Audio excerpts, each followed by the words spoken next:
El primer lienzo relativo a los sucesos del 2 de mayo de 1808 es conocido como la carga o lucha de los mamelucos. El segundo, su continuación en el día 3, representa uno de los fusilamientos que tuvieron lugar ese día y por ello se le conoce como los fusilamientos. Estos cuadros no fueron pintados al inicio de la guerra en 1808, sino al término de la misma, en 1814. Por eso no hay unanimidad en la determinación de los lugares donde se representan ambos acontecimientos y ni siquiera hay acuerdo en la identificación de los edificios que se adivinan al fondo en los cuadros.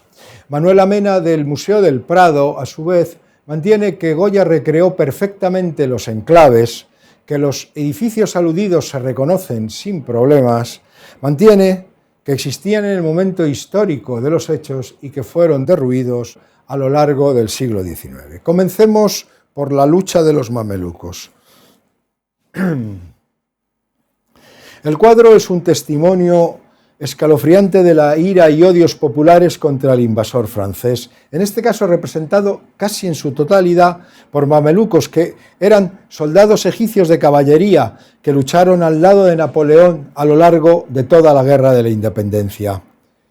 Napoleón los trajo de Egipto en el transcurso de una expedición militar y científica que dirigió con 29 años en 1798, un año antes de dar el golpe de Estado. Los mamelucos eran magníficos guerreros de gran valentía, pero representaban más que a nadie a Napoleón, y por eso quizá Goya por ello les dio tanto protagonismo en este cuadro, ya que el pueblo llano les hizo objeto de su odio, incluso confundiéndoles con moros. En esta lucha no hay dos bandos, hay un ejército regular, el francés, y una muchedumbre enloquecida que arremete contra ellos, matándoles, rematándoles sin piedad, intentando conseguir que se fueran de Madrid. Dentro del cuadro, las fuerzas francesas la componen 5 mamelucos a caballo, 4 vivos luchando, 1 muerto sobre su cabalgadura, además de un dragón de la Guardia Imperial y abajo, muerto, quizá un granadero de la misma Guardia Imperial. Por parte española, además de la muchedumbre que grita y jalea intentando herir a los enemigos, destacan 5 paisanos de diferentes orígenes, como se deduce de su ropaje, que luchan ferozmente contra los invasores con un único deseo, que es acabar con ellos. En el suelo, además, yacen 2 atacantes muertos.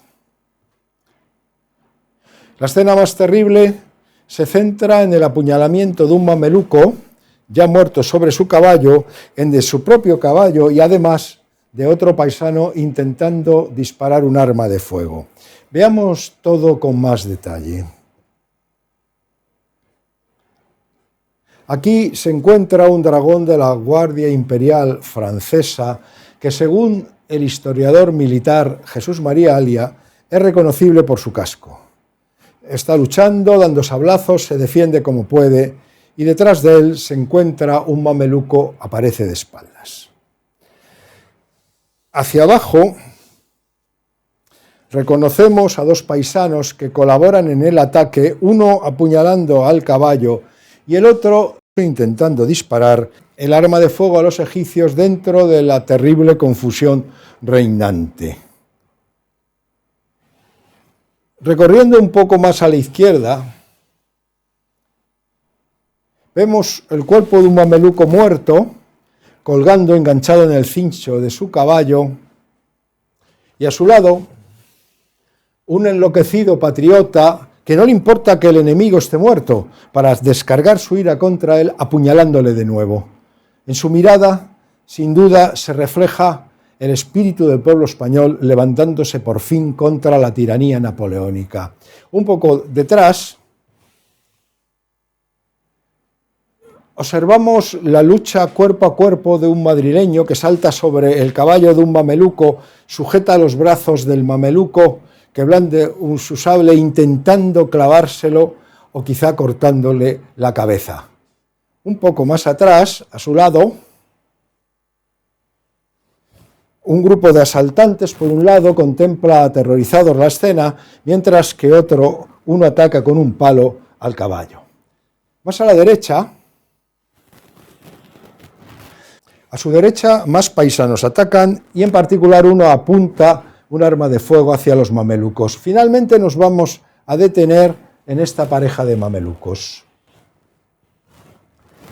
El de atrás, con una mirada inexpresiva, se defiende atacando con el sable, y el de adelante, agarrado por la cintura por un patriota, refleja en su expresión un miedo infinito al desenlace previsible para él en esta lucha, quizá consciente de que va a recibir el disparo del arma que le apunta, contra el que poco puede hacer con el puñal que levanta. Bien, si algo caracteriza al genio de Goya en estos lienzos, es su capacidad para reflejar los sentimientos que expresan los personajes, dotando al conjunto de un gran realismo. Casi se huele la sangre y hasta los ojos de los caballos parecen expresar miedo. A ello se suma la increíble sensación del movimiento. El cuadro es como un fotograma congelado de las vivas acciones que suceden. Ahora veamos el siguiente cuadro. El lienzo presenta las tres fases de un fusilamiento masivo realizado por un o varios pelotones. En un orden cronológico inverso vemos primero los que han muerto, los que ya han sido fusilados muertos en el suelo, a continuación de pie y enfrente al pelotón los que esperan recibir las balas de inmediato y a la derecha la columna de los que aún esperan ser fusilados. Pero no es un fusilamiento cualquiera, es los fusilamientos. Cuadro que representa la salvaje represión del ejército francés el día 3 de mayo de 1808 para castigar a los que se levantaron contra ellos el día anterior, comenzando la guerra de la independencia. Realmente, los juicios sumarísimos militares sin derecho a la defensa, a los que se sometían a cualquier paisano que portara un arma, aunque fuera una simple navaja, hubieran participado o no en la reyerta, comenzaron el día anterior, desde el mismo momento en que las tropas de Murat sofocaron el levantamiento al principio de la tarde. El fusilamiento que representa Goya tiene lugar a las 4 de la mañana, noche cerrada, parece que llueve, lo que justificaría los capotes de abrigo de los fusileros. Los que van a ser fusilados llevan la ropa que tenían cuando fueron detenidos esa mañana o el día anterior. Y para iluminar los cuerpos, para poder disparar bien, los franceses colocan un fanal de luz que colabora a añadir dramatismo a la escena. Del conjunto del lienzo destaca la escena central, protagonizada por los fusiles dirigidos por el pelotón hacia las víctimas. A la derecha no hay personalización de los verdugos, representan la fría máquina de matar del invasor, y por ello Goya no nos enseña los rostros. Al otro lado se encuentra el pueblo, representado por los que ya han muerto o van a morir. Analicemos todos los detalles, empezando por la parte derecha con el pelotón de fusilamiento. El historiador militar Jesús María Alia ha determinado que el pelotón estaba compuesto por marinos de la Guardia Imperial Francesa de élite que habían sido autorizados a conservar el pantalón de uniforme de la Marina. Además son reconocibles el sable y el tahalí de su ejército. Los 8 miembros del pelotón están representados de una forma completamente anónima. Como hemos señalado, Goya no nos enseña los rostros. Realmente se les ve por detrás, de escorzo, apuntando hacia el grupo.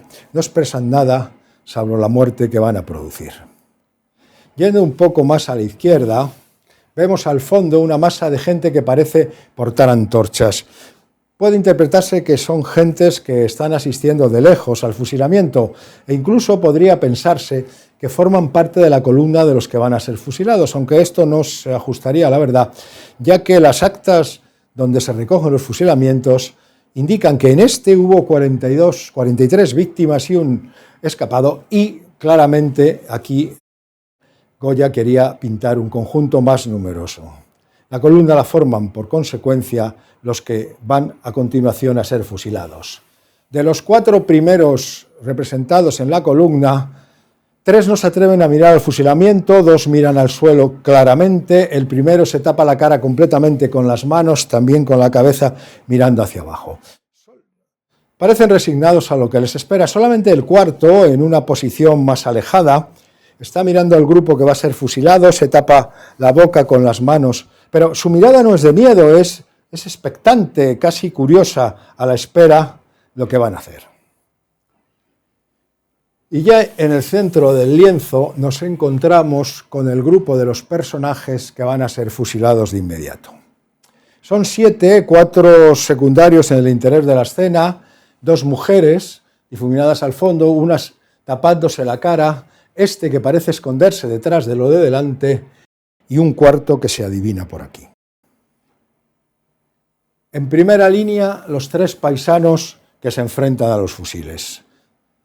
Juan Manuel Sánchez Ríos, ceramista y director de la Escuela de Cerámica de Madrid y miembro de la Sociedad Filantrópica Milicias Nacionales Veteranos, que son custodios del cementerio de la Florida, en donde están enterrados los 43 fusilados, ha determinado que este personaje era Martín de Ruzcabado, un cantero y picapedrero de elevada estatura.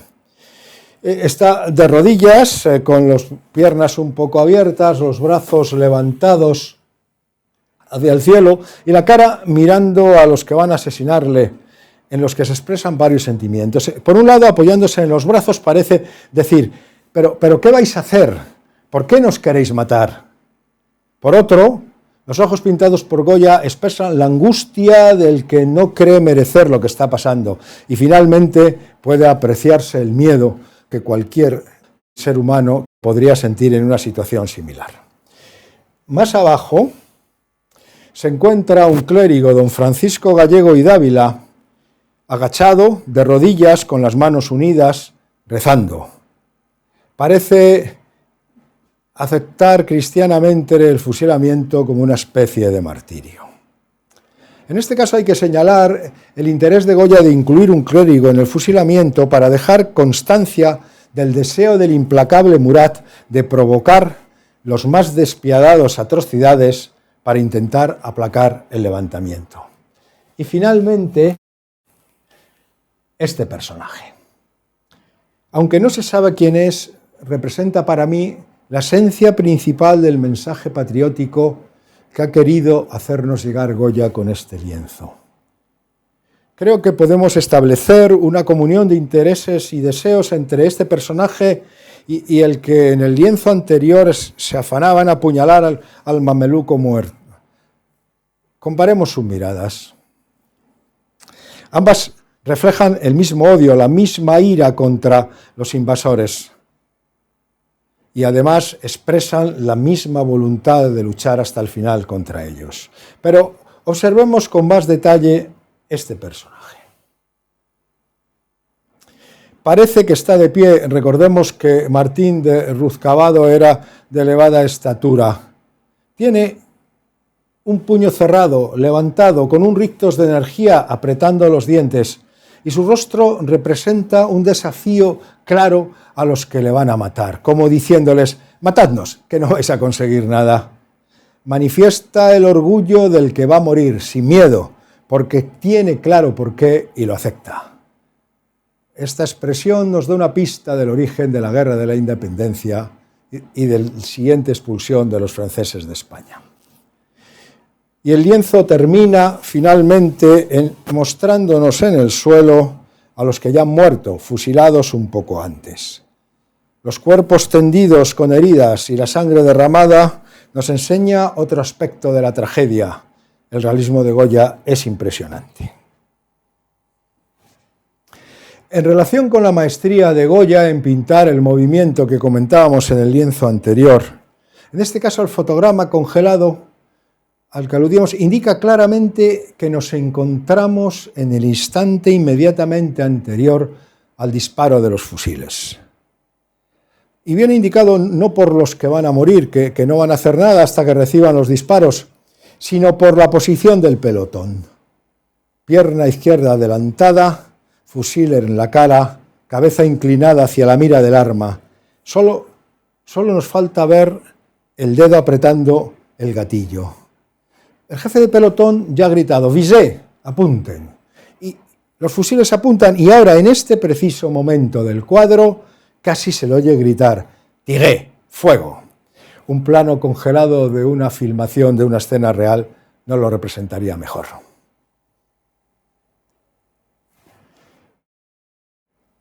Y hasta aquí la lectura que hemos querido hacer con los dos cuadros que pintó Goya en relación con los sucesos del 2 y 3 de mayo de 1808, que están situados en el Museo Nacional del Prado. Les invito vivamente a visitar el museo y ver y admirar estas dos obras de arte. Muchas gracias.